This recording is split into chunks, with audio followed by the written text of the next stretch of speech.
Hello po. Welcome po sa channel ng mga magagaling na farmer. Ipinapakita mo natin yung ating mais na namumulaklak na po. Ayan po, napakataas po ng ating mais. Ayan, yung mais ng variety ay NK6410. Panoorin niyo pong mabuti at pakinggan yung ating mga sasabihin dahil atin pong ibabahagi yung mga napakahalagang kaalaman na dapat nyong matutunan sa pag-aalaga at pag-uumpisa nitong corn production. Ang mais po ay isa sa napakadaling alagaan. Hindi lang masyadong malaki ang kita, pero kapag kayo'y nagsisigurado sa inyong mga tanim, mas maganda at mas magaling po itong itanim kaysa sa mga gulay kagaya ng sili, talong at iba pa dyan na mga pwede nyong itanim. Dahil ito, kahit baguhan lang kayo, siguradong kikita. Dahil ito yung presyo nito, parang yung presyo nito regular or hindi ba bumababa. Bumababa na lang ang presyo nito kapag masyadong marami na. Pero kagaya nito, maaga akong nagtanim at sigurado maabutan ko yung mahal na presyo. Ang presyo po ngayon ng mais, ayon sa aking balita, yung sariwa daw ngayon ay 17 pesos at yung dry ay 22 pesos. So tapusin nyo po itong video na to para sasagutin ko yung mga tinatanong ng mga nanonood para ma-share ko din sa inyo yung mga kalamang yon. May mga nagtanong po tungkol sa magkano nga ba yung gastos sa isang hektaryang mais. So ito po ay gastos na kung hindi ka na mag-hire ng lupa. Sa'yo yung lupa, mayroon kang generator, at kaya mong halimbawa mag-manage ng farm, hindi yung tinitingnan mo lang or halimbawa sinasabihan mo lang yung tao mo. Dapat alam nyo pong mag-manage. Kaya itong video ito, tinuturo ko sa inyo kung paano mag-manage ng farm. At yung mga nanonood mismo, pwedeng matuto para sila mismo yung magpalaki, mag-alaga ng kanilang mga mais. So sisimulan po natin sa mga gastusin mula sa land preparation. So yan ang lalaki na po ng ating mais. Wala akong nakikitang mga uod ngayon dahil ito ay pre-protektahan natin. Na talagang every spray ko dito ng foliar, sinasamahan ko po ng insecticide. Ang unang nilagay ko dito yung Delta King, pangalawa yung Voltrin at saka yung Wild Kid, Lanit po yon, saka yung Cartap. Tapos pangatlo yung Voltrin na lang. Balak ko itong lagyan noon ng Prebaton, pero nakita ko na kaya na siguro ito ng Voltrin kasi malakas naman kasi yung Voltrin or Cartap dahil linagyan ko siya ng silhouette yung sticker na kahit maulanan hindi basta-basta matatanggal yung epekto nun.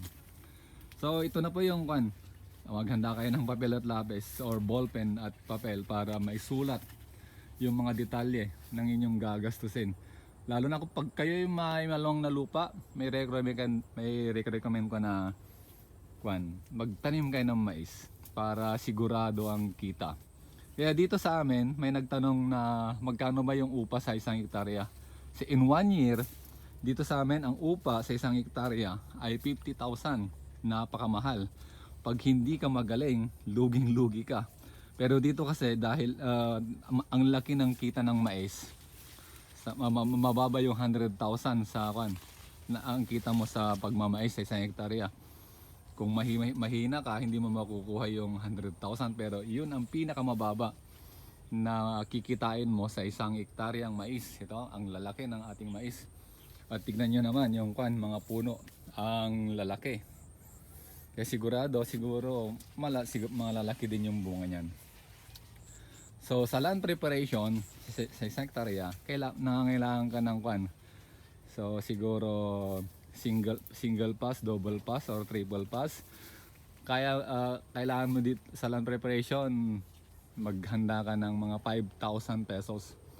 Hanggang ka na yon, hanggang yung pagguguhit, yung paggawa ng taniman, yung ganyan, no? Ito, sa pagguguhit. Kasi ang pagguguhit, 16 kasi yung division ng isang hektarya. Kaya per division, ang kwan mo yon, ang bayad doon ay 100. Kaya 160 yung bayad ng maguguhit. Ay, 1,600 pala yung bayad ng maguguhit. Tapos yung iba doon, ibabayad mo na sa mag-aararo. Yan. Sa land preparation, so 5,000 na. Then, yung magtatanim, sa isang hektarya, ang pakyaw nila ay 2,500. Pero, pag may meriendahin mo sila, so kailangan mo na naman doon ng siguro mga 3,000 sa pagtatanim. Then, yung buto na gagamitin, kailangan mo dito ng 3 bag. So, yung 3 bag, mga kwan yun. Ang isang bag dito, ang bili ko nito ay kulang-kulang 5,000. So, 15,000 yung 3 bag. Then, yung yung abono. Ang abono ngayon ay tumataginting na, hindi ko alam kung 2,500 pa. Tumataas eh. So, 4 lang sa 10,000. Halimbawa, kung iabono mo dito ay ay 10, ganyan, o mahigit. Ihanda mo yung 25,000 na pang abono. Yun ang kailangan. Tapos, kailangan mo din dito ng insecticide. So, maghanda ka rin ng 2,000 na pang insecticide. Then, kailangan mo din dito ng pang foliar. Ganon din, siguro pinaka mababa 2,000 din yung ihahanda mo na pera para pambili ng foliar fertilizer. So, gaya namin, gumagamit kami ng crudo. So, maghahanda ako dito ng hanggang matapos. Di ko alam kung kakasya yung dito, yung 2,000. Pero ang estimate ko dito parang 3,000 eh, kasi kailangan ko rin ng langis. Bibili ako ng 1 galong langis para ma-change oil yung ating makina. So 1,000, tapos yung 2,000 na pang crudo, dahil kada patubig dito siguro mga 500 bahigit yung kailangan natin dito. So kailangan natin ng 3,000. So halimbawa kung uupahan mo yung magpapatubig 500 daily or 400 daily, so times 4 yon, sabihin natin na every patubig ito mga 1,000. So times 4, 4,000 yung upa ng magpapatubig. Maliban pa yung upa ng mag-i-spray. Hindi ko pa nasubukan kung paano yung upa ng mag-i-spray. Tapos yung dito, yung harvester, hindi ko alam kung magkano yung mag-harvest na ngayon. Tapos yung drying, yun po yung mga gagastusin dito sa production ng mais. Pero kapag ganito yung mais mo, kita nyo, ang lalaki ng puno, siguradong kikita ka pag ganito. Marami dito sa mga katabi ko na maliliit yung kanilang mga mais. Papakita ko sa inyo may mga Kaya eto, pinapakita natin yung tamang paraan, timing ng paglalagay ng mga inputs para siguradong kita kayo. Kaya kung may mga tanong kayo sa akin sinabi, pwede kayong magtanong o mag-comment. Siya nga pala, baka may magtatanong sa inyo tungkol sa mga foliar na ginagamit natin. Yung mga foliar na ginagamit natin, synthetic po yung mga yun. Dahil gumamit tayo ng organic fertilizer, ang ginagamit natin mga foliar ay synthetic. Ngayon, may magtatanong siguro mga foliar na mga organic. Alam niyo, iniba na lang po yung pangalan ng Dati ang foliar na yung ini-spray na yun ay yung tinatawag nating AM, effective microorganism. Pero naglabasan na po ngayon yung mga foliar na organic, sabi nila, na kahit hindi ka na mag-abono, kahit hindi ka na gumamit ng pamatay peste, pwede po yun sa pangalawa na application. Pero pag na-immune na yung mga uod, hindi na po epektibo yun. Kaya babalik kayo sa dati. Lahat naman ng lahat naman ng halimbawa first time na gagamitin mo, para mabubulabog yung yung mga insekto or ano pa man yung mga papatayin or yung mga palalayasin mo, mabubulabog sila. Pero once na-saturate sila, naka-adapt sila sa sitwasyon na yon, eh babalik ulit sila sa dati nilang activity. Parang tao yan eh. Ang tao may mga kanyan, tinatawag nating antibodies. Yung organic na yun, sinasabi nila, marami mga organic na sinasabi nilang organic foliar. Pero yun ay mga AM. O kadalasan yung ginagamit ngayon ay yung amino acid. Yung galing sa binulok na asang or uh, parte ng isda, tapos nilagyan ng molasses, yun, bubulukin yon at yun ang pang-spray. Yung iba, galing tinatawag na fermented fruit juice. Pero tinuturo natin sa inyo yung mga makabago at magagaling na pamamaraan ng pagmamais o paghahalaman para nang sa ganon kikita po kayo ng malaki. Tayo po ay nag-aral ng mahigit ng 30 years yung paghahalaman. Nasubukan ko po yung unang foliar noon, hanggang ngayon pinag-aaralan ko po yung mga epekto niyan. Kasi sa kagustuhan ng mga taong kumita, nag-formulate sila ng mga bago, pero kung titignan natin, dati lang po yan or parang parehas lang din po ng dati. Kaya sa mga insecticide naman, hindi po basta insecticide eh pwedeng gamitin sa kahit anong alaman. May mga insecticide na para sa particular o mga piling uod lang, hindi sa lahat ng uod. Kasi iba-iba po yung mga uod, iba-iba po yung mga pinapatay nating mga kulisap at mga insekto sa halaman. Kaya kung gusto nyong matuto, kung gusto nyong dumami ang inyong kalaman, tumutok po kayo sa ating channel para lalo po kayong gumaling. Siya nga pala, regarding soil acidity, parang tao yan na kapag acidic yung tao, eh yung nutrients na i-absorb ng kanyang katawan limitado.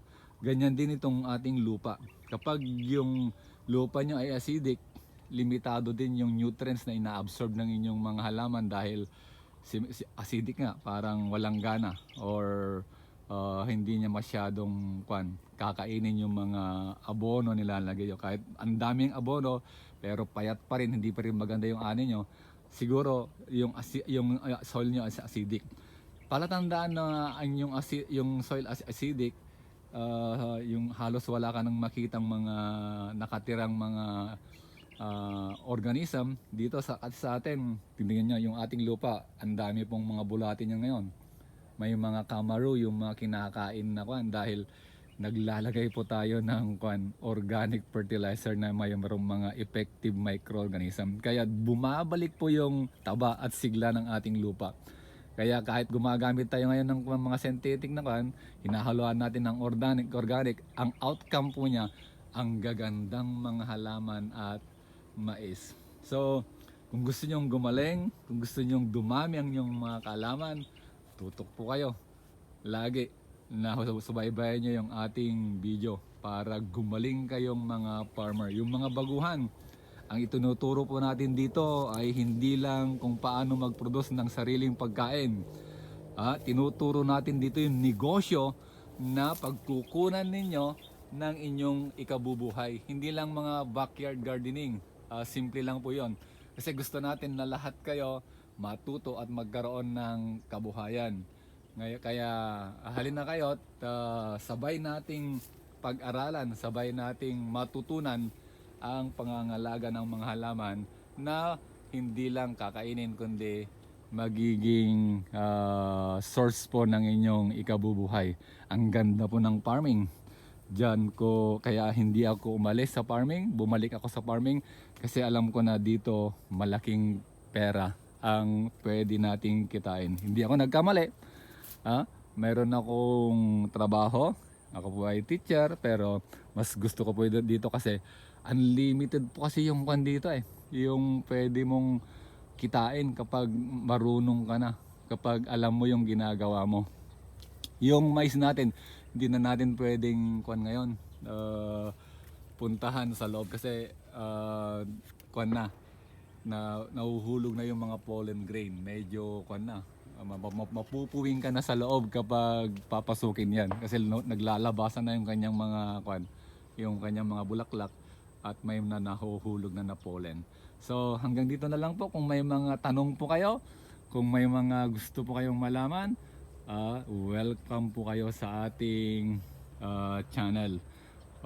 Salamat sa mga nag-subscribe. Salamat sa mga paulit-ulit na nanonood sa ating mga video. At huwag nyo pong kaligtaan, i-like nyo po yung ating Facebook page na Tech Pupop. Doon natin ipinopost yung mga video ito.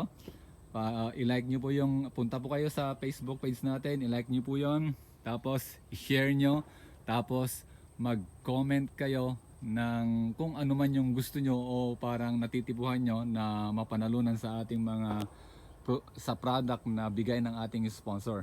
Nandyan po yung ating BB-Tol na talagang pipilitin niyang lalaki yung ating halaman. Nandyan po yung Power Grower na parang 2-in-1 po yon.